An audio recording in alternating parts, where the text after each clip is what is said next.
In this objective, we'll discuss a few common applications of exponential functions to everyday situations. The first common application of exponential functions that we'll discuss has to do with interest, specifically compound interest. When you earn interest on money in the bank will give you a percentage of the amount of money that you have in the account. They do this calculation periodically.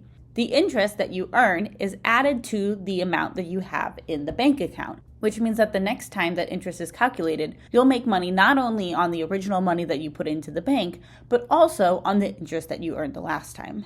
That phenomenon is called compound interest. When interest is compounded, you can use the following formula to calculate the amount of money in an account after a certain amount of time. The amount of money in the account is given by the original amount you put into the bank times 1 plus r over n to the nt power, where a is the amount after t years, p is the principal or the initial amount of money invested, r is the interest rate per year written as a decimal, n is the number of times that interest is compounded per year, and t is the number of years. Let's explore this formula. In this example, a sum of $1,500 is invested at a rate of 12% per year. Find the amounts in the account after 4 years if the interest is compounded annually or semi-annually or quarterly or monthly or daily. The first thing that we'll do is identify the variables. In this example, my original principal is $1,500 because that's how much I've invested in the account. My rate is 12% per year, and I will write that as a decimal, 0.12. We're going to calculate the amount in the account after 4 years, so I'll say that t is 4. The n is what's going to change each time.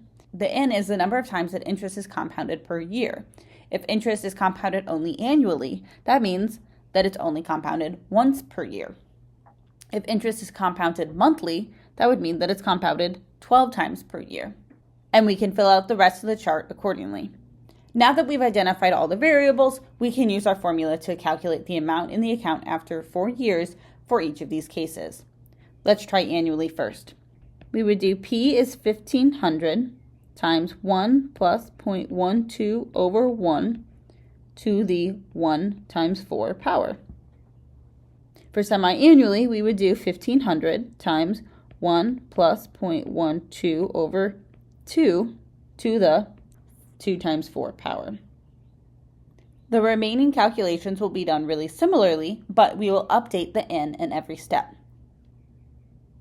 Now that we have our formula filled out, let's go ahead and calculate these for each of these n's. Go ahead and grab out your calculator to make sure you'll be able to type these in appropriately. We'll do a few together. In the first one, we have 1,500 times 1 plus 0.12 divided by 1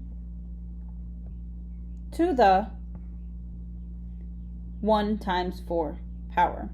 It isn't always necessary to put the 1 times 4 power in parentheses, but if your calculator doesn't have this visual thing where it moves the exponent up, you do need to make sure that you have 1 times 4 in parentheses in your exponent. But that'll give us an amount of about $2,360. Let's also calculate for quarterly. 1,500 times 1 plus 0.12 divided by 4 to the parentheses 4 times 4 power, and we have an amount of $2,407. We can do the same thing for all of these. I'll go and just tell you what the numbers are. Here are all the values. One thing that we can notice is that if interest is compounded more frequently, we end up with more money in the account. Compounded annually gives us about $2,300, and quarterly and beyond gives us at least $2,400. One thing we might wonder is, does this phenomenon continue? If interest is compounded even more frequently than daily, will we make even more money? Could we make infinite money if this was compounded every single second? To explore this, you might pause the video and calculate what if interest was compounded twice a day, with n being 730, or maybe 4 times a day, with n being 1,460. What happens to the amount in your account as n increases to a very, very large number? If you do these calculations, what you'll notice is that, yes, we do make more and more money as the interest is compounded more frequently, but the amount of gain that we get starts to get smaller and smaller. And there seems to maybe be a cap on the amount of money that we could make, even if we compound really, really frequently. The way mathematicians will consider this example is to think about maybe a weird case. What if I put in $1 into a bank? It had an interest rate of 100%, and I had it in there for 1 year. What would happen to my money as N increased? What I have in this chart is just like the chart in the previous example, where my N is increasing to be a very, very large number. And what I have in the second column is the amount in the bank account. And what we notice is that, yes, the amount of money increases, but also the amount in the account is getting closer and closer to a number. After a while, my first few digits aren't really changing. In fact, if I could compound instantaneously, which would mean really that I was compounding an infinite number of times in 1 year, then my account would approach E. The number E is defined as the value that the quantity 1 plus 1 over n to the nth power approaches as n becomes large. Now, we've already discussed the number E, and I just kind of told you it was a special number in mathematics, but this is actually one of the first places where mathematicians first started thinking about this number E, because it comes out as what we call the limit of this quantity as n gets very large. We can use this to calculate continuously compounded interest really easily. We will use the formula A equals P times E to the RT. So instead of having the 1 plus R over N to the NT power, instead we can raise E to the RT power, and that would account for the instantaneous compounding. We no longer will have an N in our formula because the number of times that interest is compounded per year is essentially infinite, which is why we use E.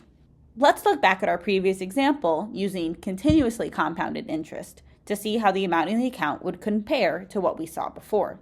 I still would have P equals 1500, R equals 0.12, and T equals 4. And let's see the amount of money in the account after 4 years at a continuously compounded interest rate. We would use A equals 1500 times E to the RT. Let's put this in our calculator. There are 2 ways to type E into my calculator. I'll start with 1500 times. I could use the second feature of the ln button in my left column. I'll hit second and then ln, and that will get me E to the, and now I can put in the 0.12 times 4. I could also just use the E button, not the E to the X button. The E button is the second feature on the divide button. I could write 1500 times second and hit my divide button to get E, and then raise it to the 0.12 times 4 power. In either case, I get an amount of $2,424.11. We'll notice that this is a little bit more money than we would make with daily compounded interest, but it's only about 20 cents more.